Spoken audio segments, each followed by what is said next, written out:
37வது ശ്ലോകം.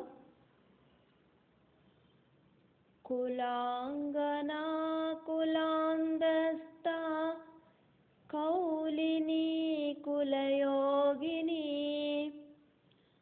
അകുലാ സമയാന്തസ്ഥാ സമയാചാരതൽപരാ.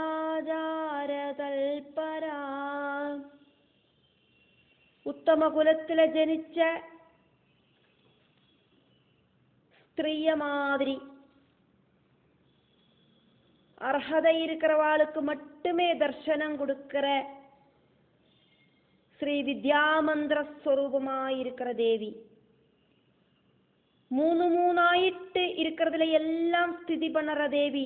திரிபுடிகளில எல்லாம் தேவியாக்கும் இருக்கா. சரீரம், கிரகம், ஜனபதம் இதிலெல்லாம் ஸ்திதி பண்ணுற தேவி. குலங்களில பூஜிக்கப்படுற தேவி. சஹஸ்ரதல பத்மஸ்தையான அத்வைத பிரம்மத்தில இருக்கிறவள் தேவி. சமயாச்சார விதியில ஸ்திதி பண்ணுற தேவி. சமயாச்சார விதியில தால்பரியம் இருக்கிற தேவி. லலிதா சஹஸ்ரநாமத்தில 37வது ஸ்லோகம் வழியா 7 நாமங்களாலேயாக்கும் லலிதாம்பிகையை வாக்தேவிகள் ஸ்துதிக்கிறா. குலாங்கனா அப்படிங்கிற நாமத்தில் 4 அக்ஷரங்களாக்கும் உள்ளது. குலாந்தஸ்தா அப்படிங்கிற நாமத்தில் 4 அக்ஷரங்களும், கௌலினி அப்படிங்கிற நாமத்தில் 3 அக்ஷரங்களுமாக்கும் இருக்கு. குலயோகினி அப்படிங்கிற நாமத்தில் 5 அக்ஷரங்களும், அகுலா அப்படிங்கிற நாமத்தில் 3 அக்ஷரங்களும், சமயாந்தஸ்தா அப்படிங்கிற நாமத்தில் 5 அக்ஷரங்களும், சமயாச்சாரதல்பரா அப்படிங்கிற நாமத்தில் 8 அக்ஷரங்களுமாக்கும் இருக்கு. இந்த 7 நாமங்களோடு அக்ஷரங்களையும் கூட்டி சேர்த்தானா 32 அக்ஷரங்கள் இருக்கும். 92வது நாமம் பார்க்கிறோம். குலாங்கனா.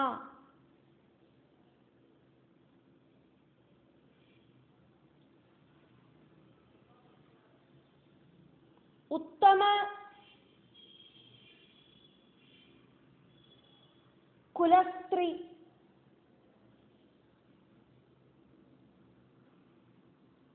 அதாக்கும் குலாங்கனா.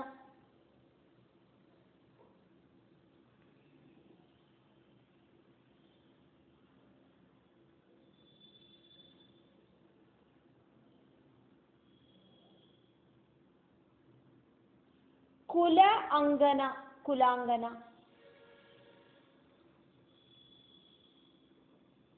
മറ്റുള്ള വിദ്യകളെല്ലാം പ്രകട സ്വഭാവം ഇരിക്കുന്ന വിദ്യകളാക്കും. കാമേശ്വരിയോട് വിദ്യയെ അതീവ രഹസ്യമാക്കും.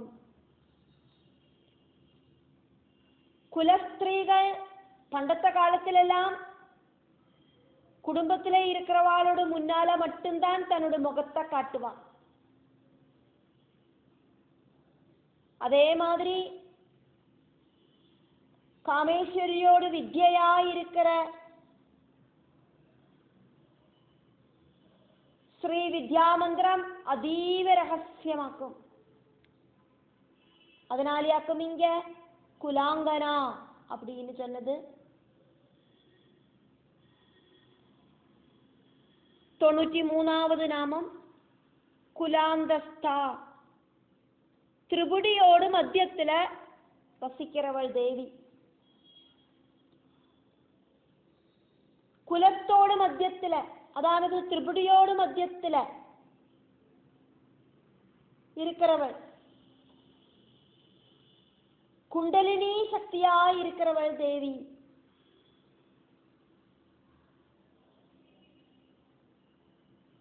ஞாதாவு, ஞாதம், ஞேயம் இப்படி இருக்கிற திரிபுடிகளோடு நடுவுல வசிக்கிறவளாக்கும் தேவி. அறியறவன், அறிவு, அறியேண்ட விஷயம் இதுல எல்லாம் தேவி வசிக்கிறா. 94வது நாமம் கௌலினி. எல்லாராலையும் பூஜிக்கப்படுறதுக்கு யோக்கியதை இருக்கிறவளாக்கும் தேவி.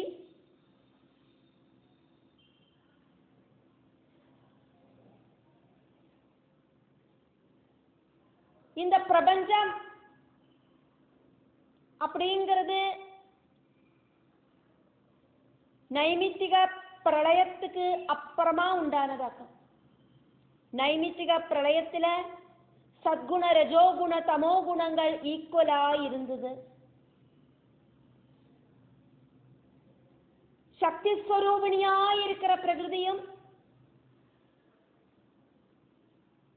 சிவனாயிருக்கிற பரபிரமும் ஐக்கிய ரூபத்தில் இருக்கிற அவஸ்தையாக்கும் நைமித்திக பிரளயம். சலனம் அப்படிங்கிறது கிடையாது. நைமித்திக பிரளயம் முடிஞ்சு கல்பம் ஆரம்பிக்கிறதையாக்கும் பரமசிவனிலேருந்து சக்தி ஸ்வரூபமா இருக்கிற தேவி இந்த பிரபஞ்சத்தை ஆக்டிவேட் பண்ணினான். இந்த பிரபஞ்சம் ஃபுல்லா சிவசக்தி ஸ்வரூபங்களாக்கும் இருக்கு. எல்லா ஜட பொருள்களுக்குள்ளேயும் தேவி உட்கார்ந்து அதுக்கெல்லாம் உயிரூட்டுறா. ശരിക്കും பார்த்தானா அர்த்தநாரீஸ்வர ரூப சங்கல்பமாக்கும் இந்த பிரகிருதி அப்படிங்கிறது. சிவசக்தி சம்யோகமாக்கும் இந்த பிரகிருதி. சிவன் இல்லைனா சக்தி இல்லை, சக்தி இல்லைனா சிவன் இல்லை. இதெல்லாமே நமக்கு அந்த மாயாதேவி பிரகிருதி அப்படிங்கிறது மாயா ஸ்வரூபிணியாக்கும் ஜெகன் மோகினியாக்கும் அந்த பிரகிருதியாக்கும் இந்த பிரபஞ்சத்தை அந்த பிரகிருதி தேவி சக்தி தேவியாக்கும் ஆக்டிவேட் பண்றா. சௌந்தர்ய லஹரியில இருக்கிற முதல் ஸ்லோகமே இத சொல்றது சிவசக்தி சம்யோகத்தை. சிவசக்தியாயுக்தோ யதி பவதி சக்த பிரபவிதும் ந ஜேதேவம் தேவோ ந கலு குஷல ஸ்பந்திதுமபி அதஸ்த்வாமாராத்யா ஹரிஹர விரிஞ்சாதிபிரபி பிரணந்தும் ஸ்தோதும் வா கதமகிருத புண்ணியம் பிரபவதி. சிவசக்தி ஸ்வரூபமாக்கும் இந்த பிரபஞ்சம் ஃபுல்லா உள்ளது.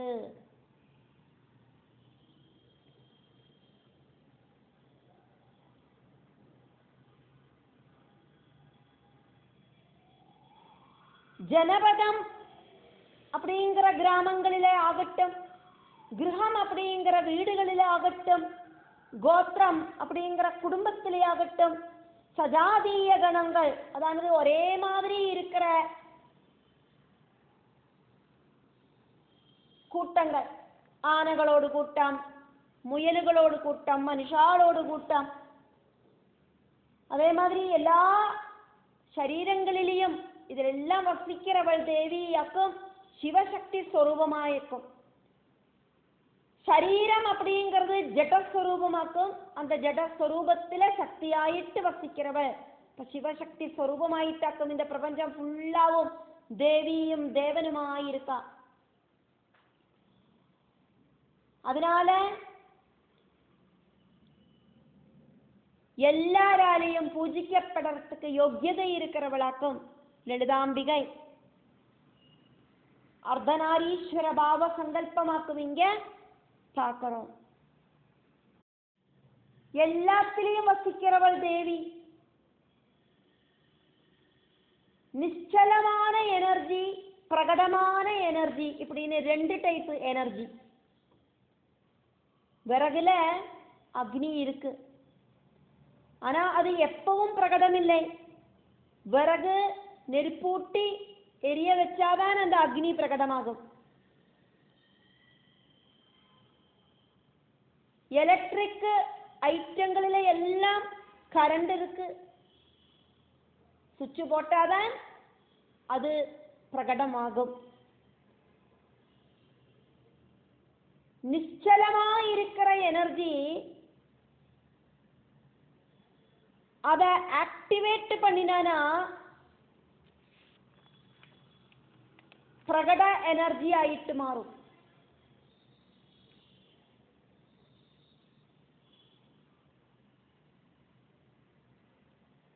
ஃபேன் ஓடுறதுக்கு சுவிட்சை ஆன் பண்ணினா ஃபேன் சுற்றறதுக்கு தொடங்கும். இப்போ நிச்சலமா இருக்கிற அந்த ஃபேன், அதுக்குள்ள எலக்ட்ரிசிட்டி இருக்கு, சுவிட்ச் போட்டாதான் அந்த எலக்ட்ரிசிட்டி ஒர்க் ஆகி ஃபேன் ஓடும். சிவன் அப்படிங்கிறது பிரகடமாகாத்த எனர்ஜியாக்கும். பிரகடமாகாத்த எனர்ஜிக்கும் ரொம்ப ரொம்ப பவராக்கும் உள்ளது. தேவி அப்படிங்கிறது பிரகடமாகிற எனர்ஜியாக்கும்.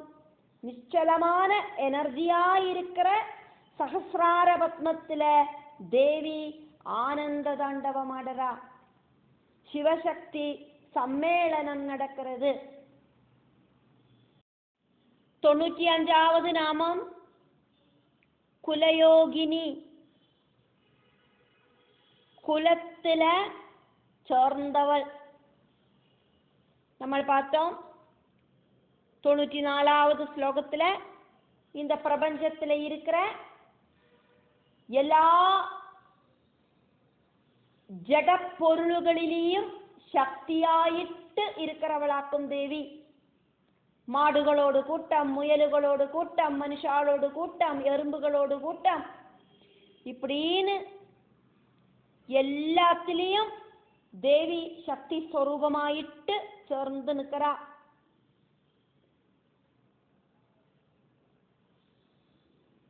ஷடாதார சக்கரங்களாயிருக்கிற அந்த சக்கரங்களில தேவி சக்தி ஸ்வரூபமாயிட்டு ஆக்டிவேட் பண்றா.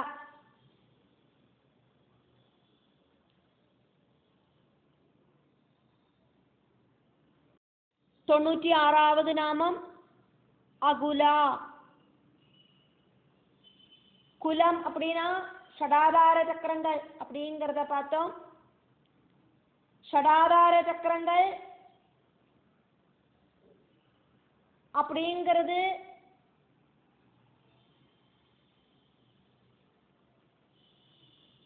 என்னவாக்கும் அப்படிங்கிறதையும் நம்ம பார்த்ததாக்கும்.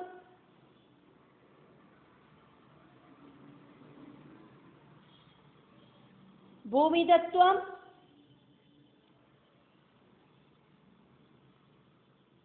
ஜல தத்துவம், அக்னி தத்துவம், வாயு தத்துவம், ஆகாச தத்துவம்.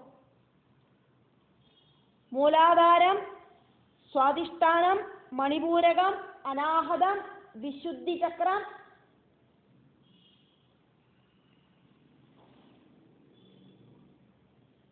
அப்படி இருக்கிற பஞ்சபூத தத்துவம். ஆத்யா சக்கரம் அப்படிங்கிறது புரிகக்கொடிகளோடு நடுவில் இருக்கிற மனசு அப்படிங்கிற தத்துவம். பஞ்சபூதங்களுக்கும் மனசுக்கும் அப்படி இல்லைன்னா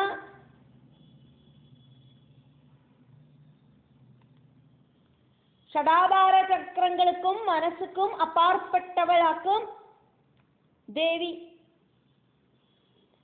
திரிபுடிக்கு அப்பாற்பட்டவள், பிரபஞ்சத்துக்கு அப்பாற்பட்டவள்.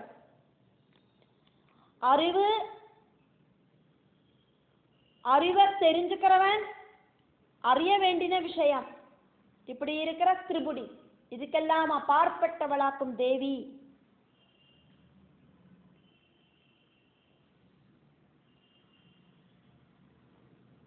சஹஸ்ரதள பத்மமாயிருக்கிற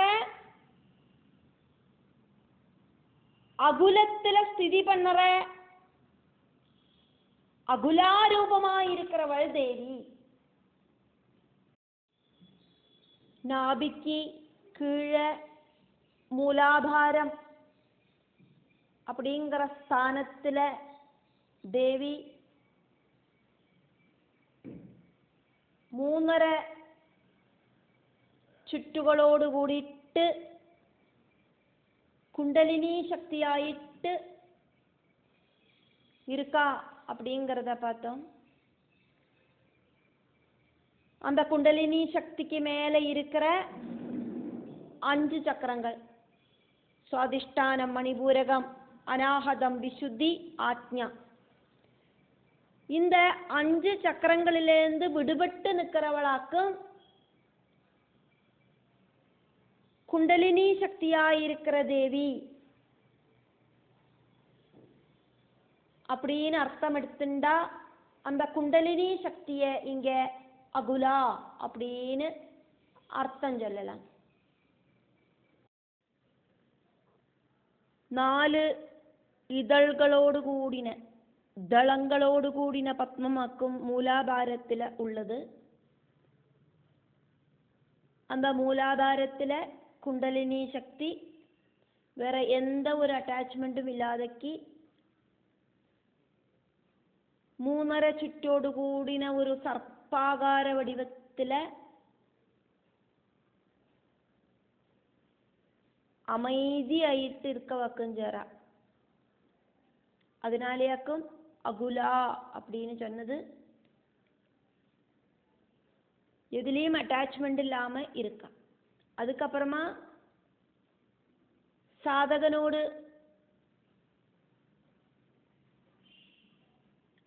அந்த தீவிரமான சாதனா டைமில் குண்டலினி சக்தி மூலாதாரத்திலிருந்து கிளம்பி சுவாதிஷ்டானம், மணிபூரகம், அநாகதம், விசுத்தி, ஆக்ஞா சக்கரங்கள் வழி சஞ்சரித்து அதெல்லாத்தையும் கடந்து சகசிரார பத்மத்தில் எத்தி அங்க சிவனோடு கூடிட்டு ஐக்கியமாகிறார். அப்ப அங்கேயும் இந்த பஞ்சபூதங்களுமாயிட்டோ பஞ்சபூத தத்துவத்தை பார்த்தோமே, இந்த சக்கரங்கள் பஞ்சபூத தத்துவத்தையும் மனசையுமாக்கும் இண்டிகேட் பண்றது அப்படிங்கிறத பார்த்தோம். அப்ப சகசிரார பத்மத்திலையும் பஞ்சபூதங்களுக்கும் மனசுக்கும் அப்பாற்பட்ட ஸ்தானத்திலேயாக்கும் தேவி சிவனோடு கூடிட்டு வசிக்கிறார். அதனாலேயும் தேவிக்கு அகுலா அப்படின்னு பேரு.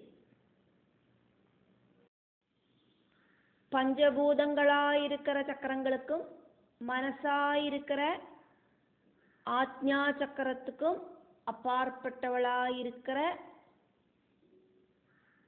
லலிதாம்பிகா தேவி,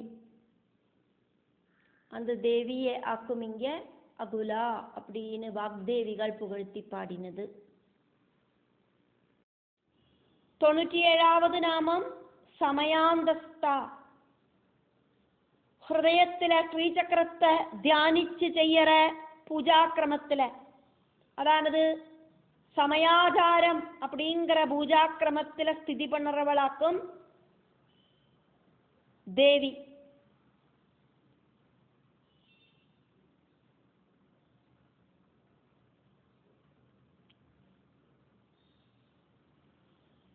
மனசுல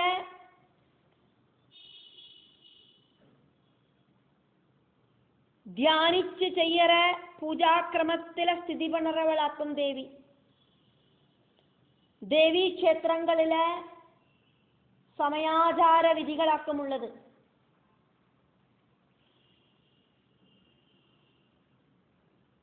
தொண்ணூற்றி 8வது நாமம் சமயாச்சாரதல்பரா. கோவில் விதிகள் பிரகாரம் பூஜைகள் செய்யறதுல தேவி திருப்தி ஆயிடுவாள். சமயாச்சாரம் அப்படிங்கிற மானச பூஜா விதியில தாற்பயம் இருக்கிறவளாக்கும் தேவி மூலாதாரத்துல 3.5 ചുറ്റിல சர்ப்பாகார வடிவில நிശ്ചலமாயிருக்கிற குண்டலினி சக்திய உணர்த்தி சகசிரார பத்மத்துல எத்திக்கிற பூஜையில தல்பரையா இருக்கிறவளாக்கும் தேவி. குலாங்கனா குலாந்தஸ்தா கௌலினி குலயோகினி அகுலா சமயாந்தஸ்தா സമയാചാരതൽപരാ.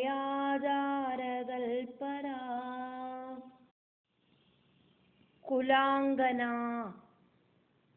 കുല അങ്കന അതാക്കും കൂടി ചേർന്ന് കുലാംഗന அப்படின்னு ஆயிருக்கு.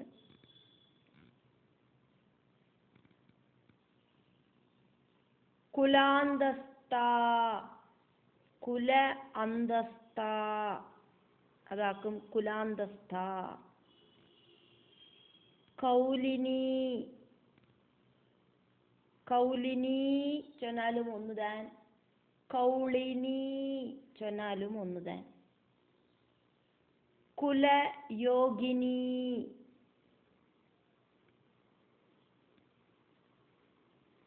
അത ചേർത്തി ചൊല്ലർത്ത കുലയോഗിനി. അകുല അകുല അകുല.